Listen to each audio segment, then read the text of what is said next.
大家好，我哋今日要介紹嘅研究題目係新世紀高英噴霧。我哋做呢個研究嘅原因係因為見到社會上有好多戶外工作者要喺烈日下長時間工作，咁樣唔單止會增加佢哋患上皮膚病嘅風險，例如皮膚氧化同埋黑色素瘤等等，仲有可能影響你嘅健康同埋工作效率。所以我哋希望可以揾到一種有效嘅方法去保護佢哋嘅皮膚。市面上好多嘅護膚產品喺成分安全性同環保方面都有啲不足，所以我哋提出咗一種基於蒲公英同菊花嘅提取物所製作成嘅新型護膚產品。我哋實驗包括咗 DPPH 同埋 ABTS 抗氧化測試、保濕測試同埋防曬測試，全面評估咗呢啲天然成分嘅護膚效果。另外，我哋仲將呢啲嘅提取物製作成膏狀同埋噴霧兩種形式，方便俾唔同人使用。以下就係我哋嘅實驗結果。首先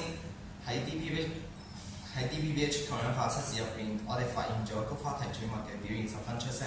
佢嘅自由基清除率甚至高過維他命 C。呢個結果唔單止顯示咗菊花嘅抗氧化潛力，仲為我哋嘅產品提供咗科學依據。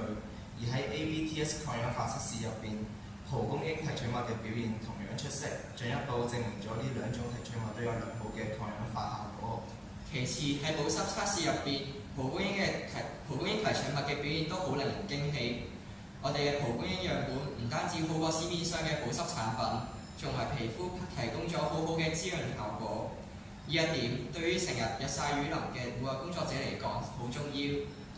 另外，我哋仲將蒲公英同埋菊花提取物製成膏狀，適合一啲長時間保濕同埋需要深層滋潤嘅人使用，例如皮膚比較乾燥嘅人。最後喺防曬測試入面，菊花提取物嘅表現同樣令人滿意。雖然蒲公英提取物嘅防曬效果比菊花略為差少少，